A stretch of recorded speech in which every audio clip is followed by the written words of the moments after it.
Finish up our section on the efferent division of the peripheral nervous system. Let's take a look at the autonomic nervous system, which is going to be the involuntary nervous system that sends out involuntary commands to our cardiac muscle, our smooth muscle, and our glands. Organizational chart again, and you can see what we're going to be focusing on right here is this section right here. We'll be taking a look at the autonomic nervous system. Before we do, I want to remind you what a ganglion is, because ganglia, which is the plural word, are found associated with the autonomic nervous system. A ganglion is the peripheral nervous system equivalent of a nucleus. It is a collection of neuronal cell bodies that are going to be held together by the glial cells known as the satellite cells. The neuron that leads into a ganglion in the autonomic nervous system is called a preganglionic neuron. The cell bodies of these neurons are located in the central nervous system. They'll be found in the lateral gray horn of the spinal cord, or they will be found making up nuclei in the brainstem. The axons will come in to the ganglion and synapse with the cell bodies that are forming the ganglion. And the axons that lead out of the ganglion are actually the axons of the postganglionic neuron, and they will terminate at the effector organs, which are going to be your cardiac muscle, your smooth muscle, your glands, and I didn't mention it yet, but even adipose tissue. So even though there's only one postganglionic neuron here, what you would have is, again, another collection of these postganglionic cell bodies that would be here, and their axons would all extend out like this. And that's what the preganglionic neuron comes in and synapses with. So that's a ganglion. Now that you know that, you're going to hear me use this term several times because there are multiple ganglia that will be found associated in the autonomic nervous system. And every time you hear that term, I want you to think that it's this postganglionic neurons cell bodies forming the ganglion, and then the axons extend out towards the target organ. Some postganglionic neurons in our autonomic nervous system have been modified to form a gland. And the one example we have of this in our body is the adrenal gland, specifically the adrenal medulla. The adrenal medulla is a collection of modified postganglionic neurons that are known as chromaffin cells. Chromaffin cells can be polarized like normal neurons. They can generate an action potential, and they can release chemicals in response to this action potential. But rather than releasing neurotransmitters, what the adrenal medulla's chromaffin cells release are hormones called epinephrine and norepinephrine. But these are essentially postganglionic neurons, meaning preganglionic neurons will come out of the central nervous system, will run into the adrenal medulla, and will synapse with these chromaffin cells and stimulate them to depolarize to threshold and thereby release their hormones. So the autonomic nervous system, or the ANS, is responsible for sending involuntary motor commands to our cardiac muscle, smooth muscle, glands, and even our adipose tissue. It will also bring in sensory information from these structures, which collectively we call the viscera, or what you would call the guts. Now, an autonomic motor pathway is comprised of two neurons, and these neurons I've mentioned in the previous slide, the preganglionic neuron and the postganglionic neuron. The preganglionic neuron starts in the central nervous system and ends at the postganglionic neuron. The postganglionic neuron then runs over to the effector organ, which would be your cardiac muscle, your smooth muscle, and your glands. And again, I want to stress one last thing before we go. The cell bodies of our postganglionic neurons are gathered together to form a structure called a ganglion. What I did in this slide was I took the two pictures that we've had in the previous lectures, the one from the somatic motor pathway and the one from autonomic nervous system. What you don't see here, and I'll draw it in for you, is we've got our upper motor neuron right here coming down like this. Oh, sorry, hang on. Let me draw down the white column. We have our upper motor neuron, which is going to come out of the cortex. It's going to come through the white column, and it's going to synapse with our lower motor neuron. So there's our two neurons. Okay. Here in the autonomic nervous system diagram, you can still see it's two neurons, except one neuron is preganglionic, and the second neuron is called postganglionic. You'll notice that the targets also differ between somatic motor pathways and autonomic nervous system pathways. Somatic's target is skeletal muscle, The ANS's target can be either smooth muscle, cardiac muscle, or a gland. Functionally, the autonomic nervous system has two branches. It has an efferent branch, which regulates the visceral activities of our body by sending involuntary motor commands to our internal organs. So in other words, it regulates these activities by sending involuntary motor commands to cardiac muscle, smooth muscle, and glands. But it also has an afferent branch that will receive sensory information from these internal organs. The sensory information is not usually consciously perceived, but when it is, we can feel pain or pressure. Perhaps the most common way of dividing the autonomic nervous system is to divide it up into the two divisions known as the parasympathetic division and the sympathetic division. Both of these divisions, as I said in the previous slide, are going to innervate the exact same organs. They're going to innervate the exact same cardiac muscle, smooth muscle, and glands. And they have antagonistic functions to one another. You've probably heard the term fight or flight. This is associated with the sympathetic division. And this is exactly what the sympathetic division does. It gets us ready to protect ourselves from danger or to flee away from that danger. So it will do things like increasing heart rate, blood pressure, and respiratory rate. On the opposite side of that is the parasympathetic division. And the phrase I'd like you to learn is rest and digest. Because this is what we do when we are not fleeing, or fighting. So the parasympathetic division is pretty much active most of the time, and it allows us to maintain a very relaxed state. It also underlies specific activities like digestion. It also affects things like our urinary system. But it is the one that is generally in control of our internal organs until we experience some kind of danger. And in that case, the sympathetic division is going to turn on. Again, the phrase I would like you to remember when studying the parasympathetic division is the phrase rest and digest. This is because the parasympathetic division is on primarily most of the time to maintain our body in a relaxed state and to help us regulate functions like digestion. The figure over here shows you the anatomy of the parasympathetic division. Let's start off with the preganglionic neurons. The cell bodies of the preganglionic neurons are located in two locations. They're located in the gray matter of the brainstem, and they're located in the gray matter of our sacral spinal nerves. The gray matter of the brainstem, the cell bodies form specific cranial nuclei, and the axons are going to form part of the cranial nerve 3, 7, 9, and 10. And what comes out of these four cranial nerves is known as cranial parasympathetic outflow. The cell bodies down in the sacral region are going to be found in the lateral gray horns. The axons are going to emerge through the ventral root together with the motor axons. And the axons are going to continue on as part of the sacral spinal nerves S2 through S4. And the motor commands coming out through those sacral spinal nerves are known as sacral parasympathetic outflow. The postganglionic neurons for the parasympathetic division are located either right next door or embedded within the target that they are innervating. This means that the ganglia, in other words, the cell bodies of these postganglionic neurons, are located right next door or embedded within the target. And because they're located very near or within the target they are innervating, these postganglionic ganglia are called terminal ganglia. The preganglionic fibers of the parasympathetic division are going to be very long because they come from the central nervous system and they have to extend out to the target organ. And the postganglionic neuron axons are very short because, again, they're located right next door or within the target itself. There are 4 terminal ganglia that actually have specific anatomical names. I'm going to box them in right here. They are located near the parotid gland, the submandibular and sublingual glands, the lacrimal gland, and the pupils. And they are called the otic, submandibular, pterygopalatine, and the ciliary ganglia.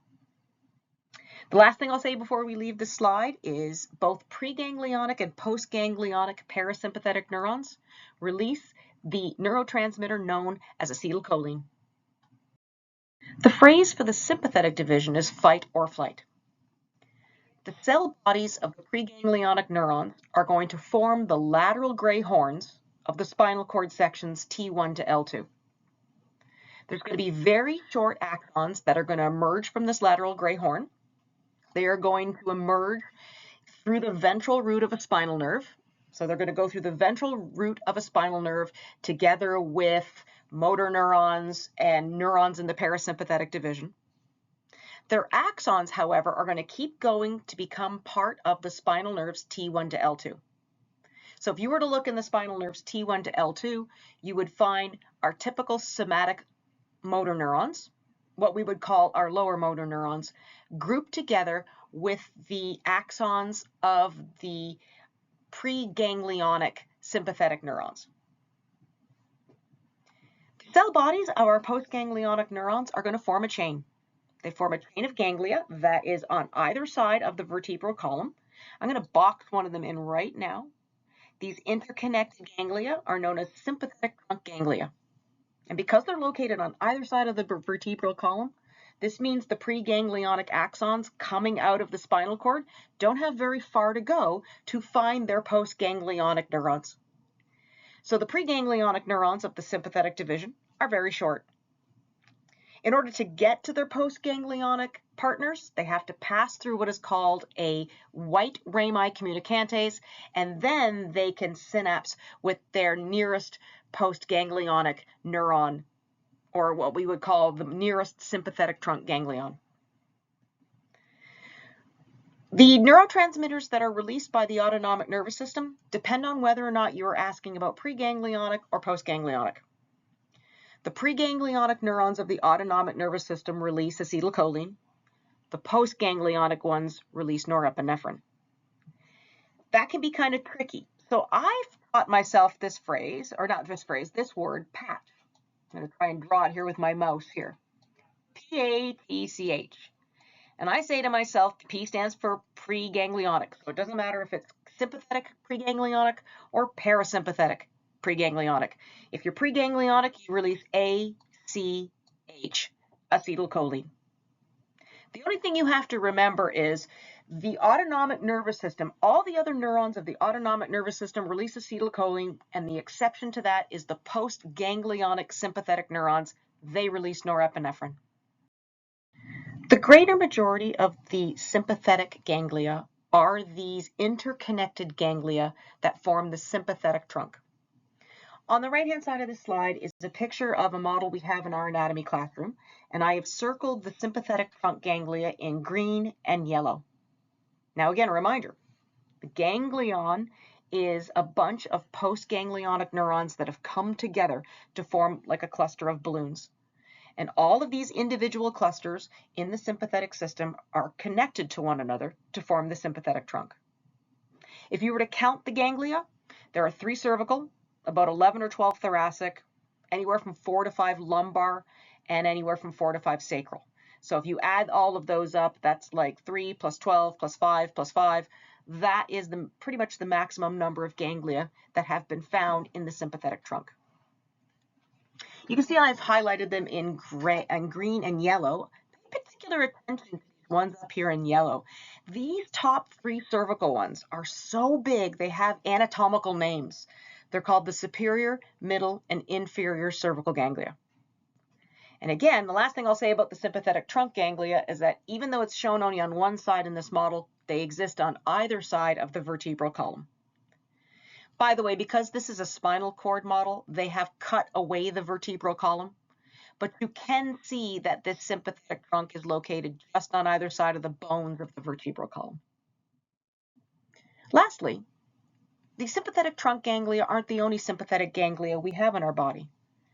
We have ganglia that are located right on top of the abdominal aorta.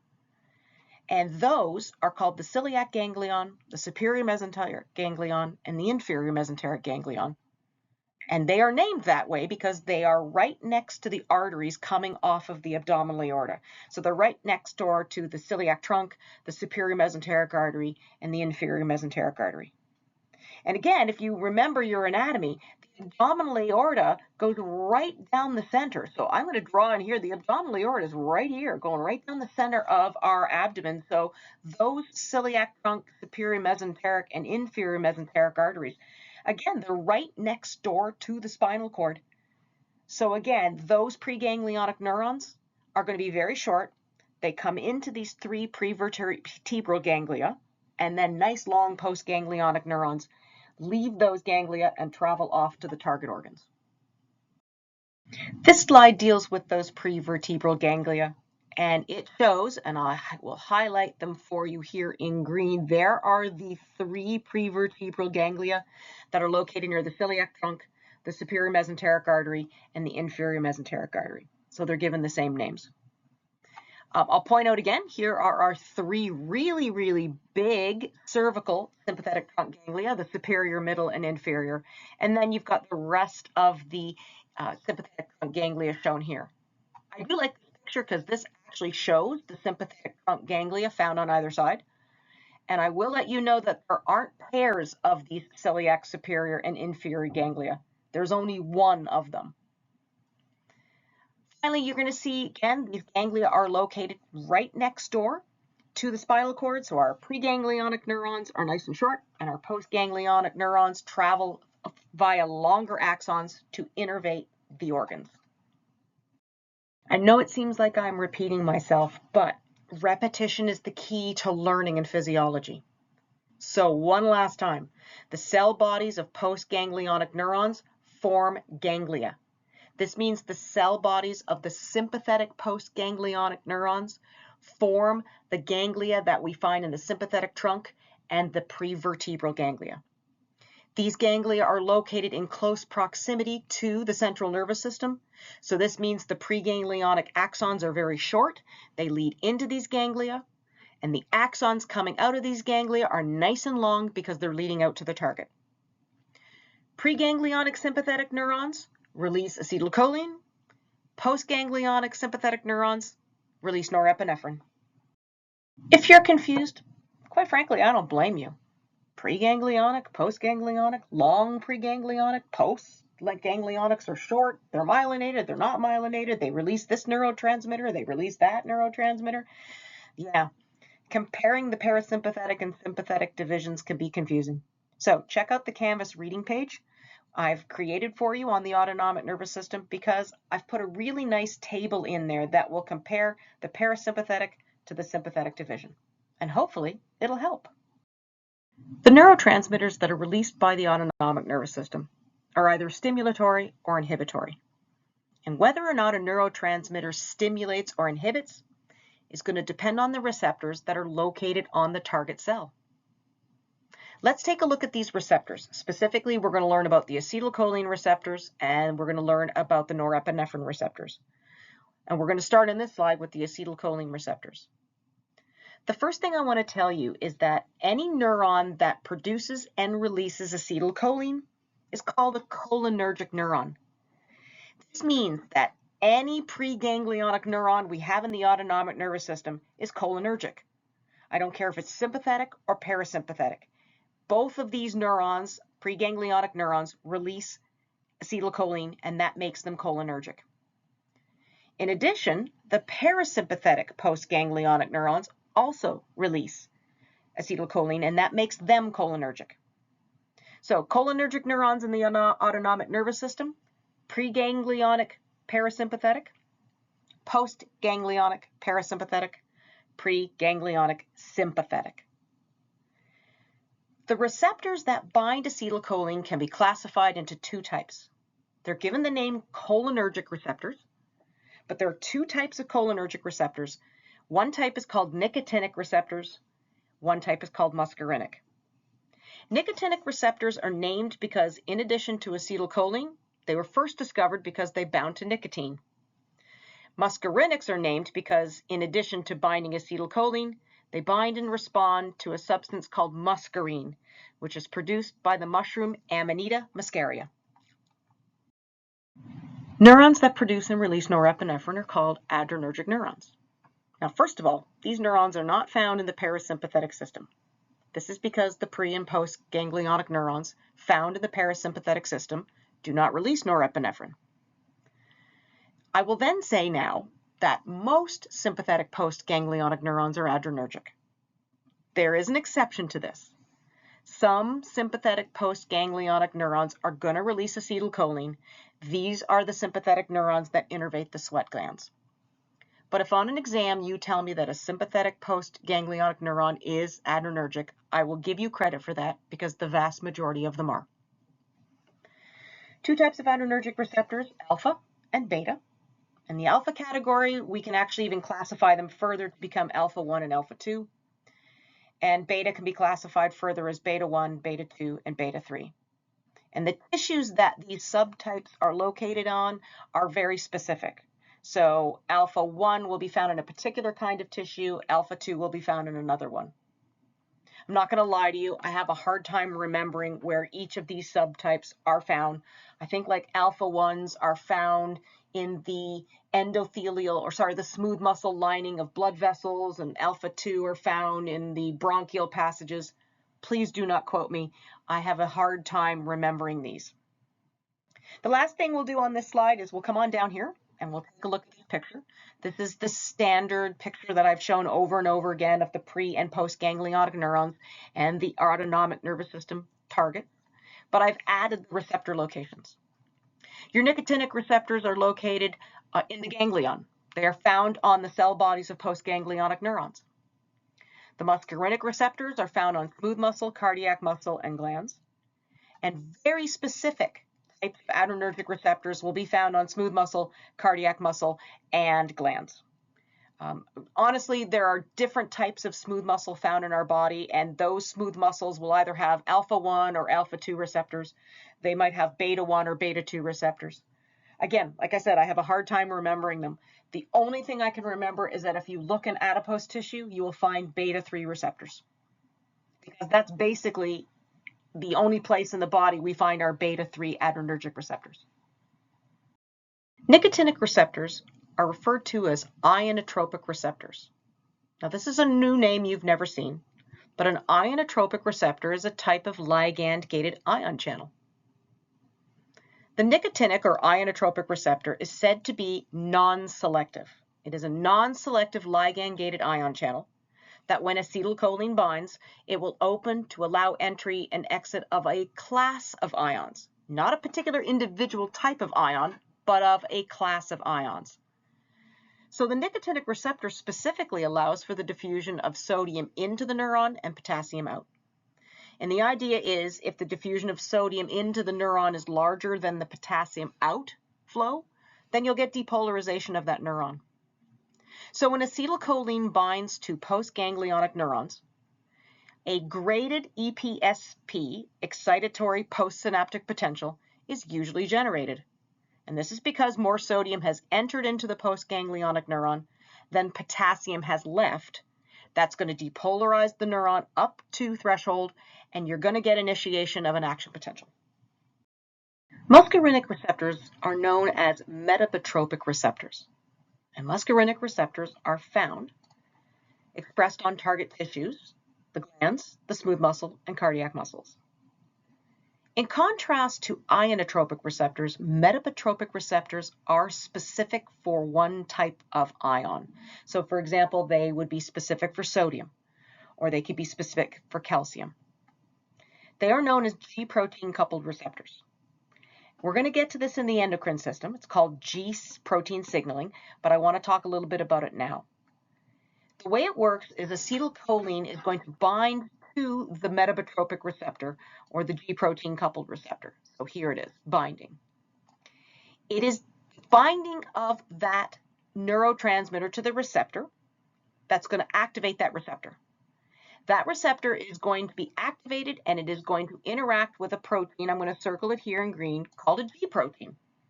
The G protein receptor and the G protein come together. This is going to turn on the G protein. The G protein is then going to go over and it is going to activate another protein called an effector protein. And that effector protein is what is going to produce the second messenger.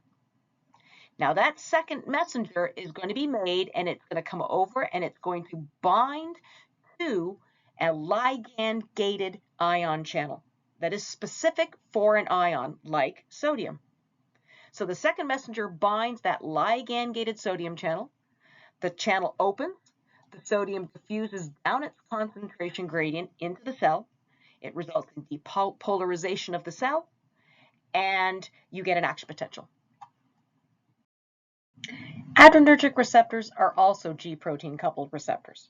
So once you understand the mechanism of how a metabotropic receptor works, you understand also the mechanism of how an adrenergic receptor works.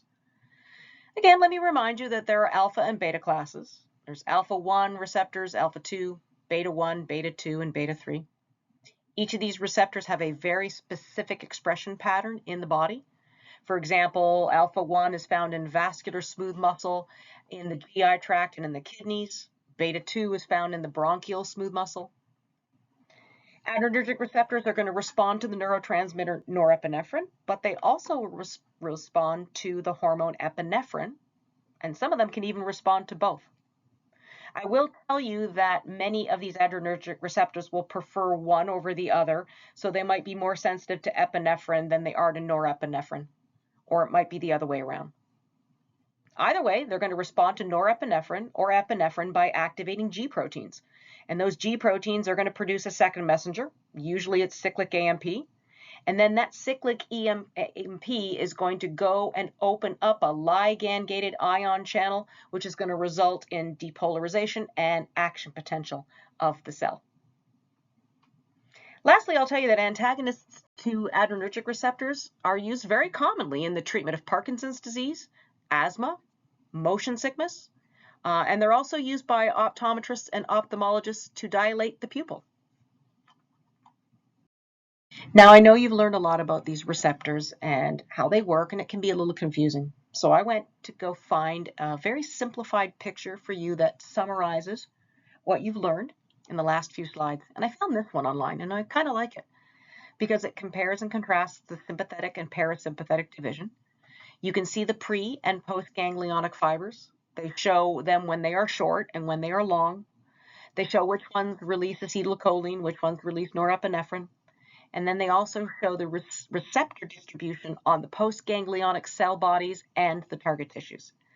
Check it out. I really do like this one, and I think it'll help you learn what you have learned in this last few slides and indeed in this entire lecture presentation.